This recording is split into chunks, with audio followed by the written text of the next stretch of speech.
follow-up question with that is, are we taking away any services to support this program? Like, are we taking away street cleaning fund or anything like that to support this program? Major R funding could be used for transportation, and I do not know off the top of my head. We'll have to find out whether street cleaning would fall into that category. But I think the key issue is the potential $1.2 million shortfall in the budget for street repair now, and that would be the largest other demand on major R funds. Your Honor, quick question on the question. Can I ask staff a question about how this impacts current transportation programs in the city, given that we have a number of individuals who rely on public transportation that the city provides? Would it have a significant impact on the Dollarite program, given the impact of the general fund versus prop mark? The Manhattan Beach trolley would be completely separate from Dollarite, and also seniors would probably have an issue walking 8 blocks in between the stops, so it could be a physical problem for them too. But all in all, it's a completely separate trolley system, and it would not impact Dollarite at all. I also have a question. We're trying to be an environmentally friendly city, so is this are the trolleys environmentally friendly? We did look into environmentally friendly trolleys, but they won't be able to go up the hills with the gas that they would be using, so we have to stay away from environmentally friendly trolleys. Do you need electric vehicles? Yeah. So we do need to use diesel fuel instead of environmentally. Is it possible to possibly do like a hybrid, get a hybrid vehicle? Is there anything like that? I don't think staff knows that off the top of our heads, but we could look into it. It'd probably be a lot more money though, so we need to keep that in mind. I'm going to go back to Lily's question a little bit because it would be interesting to know exactly how it's going to impact other street maintenance programs and exactly how, and also on top of that, on the other side of the equation, does it impact potential city revenues with the parking meters and the taxis? Now, ironically, if more people are taking a trolley as a very great service, it might impact the top line revenues as well to the city, which I think we might want to look into as well. We have not analyzed that in detail, but I think your observation is a very good one.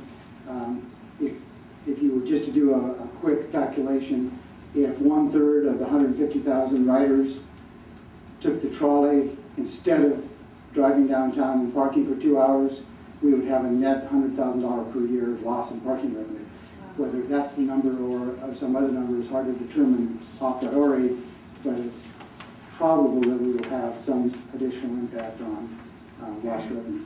So I think taxis are actually, people usually use those more in the evening, right, than typically in the day. So there would also, the taxis would still. And I think that also depends on how late we're going to run the Right, if it only goes till 10 o'clock. This time of year too, I think it's sometime we have a lot more taxi users doing that potentially as well. So I think we need to look into that because particularly this economy of city coffers are constrained. Right. Your Honor, can I follow up with a question back to staff?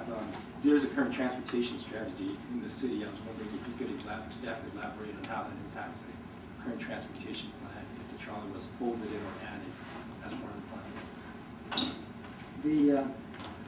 The analysis that I referred to that was done by the Rural Transit Authority was really quite thorough and folded this in completely with all the other transportation plans and structure. So to the best of our knowledge, it is 100% compatible. And Larry, does this contract need to be 3 years necessarily? Could we reduce it potentially to a 1-year plan? We can ask the potential providers whether they can deal with a 1-year plan. They have laid it out as 3 years because their belief is it will take 3 years to get to the full ridership. If we were to do it for 1 year, we would need to create a different criterion, like the growth curve. If we fell below the growth curve, we would terminate. If we were above the growth curve, we might decide to do it for another year. So that is something we could explore with them. We do not know what their answer would be at this time. Do we have any set criteria when we will terminate this project? For example, if the ridership doesn't hit a certain amount By a certain amount of time. or a certain amount of time? Well, the best that staff can do is do a projected ridership growth, which we have done. And if we were asked to give a criterion, if we were falling below the lower curve, that is, we were not on a growth path to get to 100,000 riders per year in 3 years, then we would advocate termination of the program. So for 1 year, then we have to set the criteria lower because it's 3 years estimate to be 100,000. So we're 1 year for that.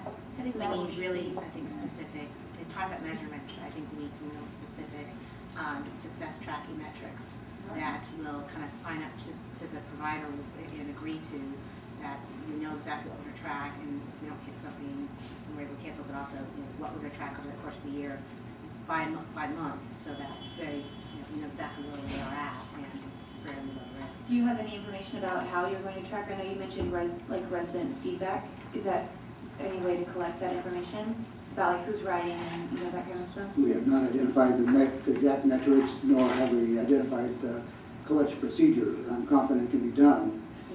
We also have not looked at the funding to do that, but it's clear from the staff standpoint that that data is important for us to make ongoing decisions, and so we would propose that that be developed.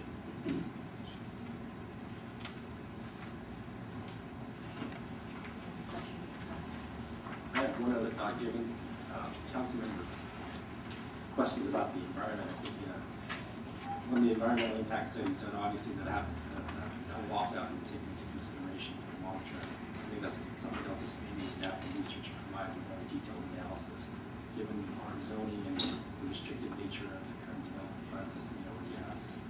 We'd be happy to do it. I think that feeds nicely, I think, to your question too about the vehicles. Right. The vehicles. Right. Yeah, absolutely. Anything else? Any motion? I'd like to move to table this item for the staff to come back to us with more information regarding specifically tracking and measuring success, detailed impact on street maintenance programs and other improvement projects. If there is any possible like vehicle alternatives such as hybrids and the cost of that, and also confirmation on a 1-year trial period instead of the 3 years. Second. Your Honor, may I make an amendment to the motion? Can we ask staff for a 90-day analysis and return some feedback to the questions that council asked directed staff to do today? Is that acceptable to staff? So come back in 90 days? Yeah, 90 days. Great. Great. Thank you, Your Honor. Roll call? Councilmember On, Yes. Councilmember Ricker, Yes. Mayor Salzer, Yes. Mayor Pro Tem Marston, Yes. Councilmember Pelletier. Yes. Motion carried. Great. Well, I'd like to thank everyone for their thoughtful comments and participation this evening. This concludes the special session of the City Council of Manhattan Beach tonight. Thank you.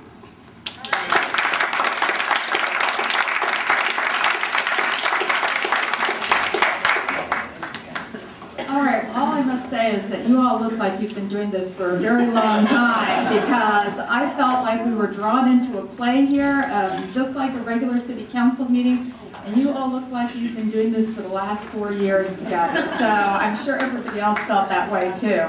Let me make a couple comments and then we'll ask the audience to comment on this.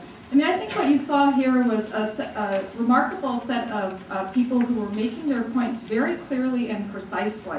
And they didn't have a lot of time to cover a very complicated topic, and they did so really well. I mean, you heard a lot of depth and a lot of issues that were discussed very quickly, but we all sort of got the impression of what was going through your minds. And I thought that was really a remarkable part of this simulation, that you brought out these issues so well in such a short period of time. I thought the staff did a really nice job, good graphics of drawing out the issues and anticipating some of the issues that the city council was going to ask. I thought this council worked well together, and I think one example, for instance, was Kim, when you sort of turned to your council member next to you, and you sort of drew together what council member On had said and what she had said and brought those things together. So I think that was a really important part of this.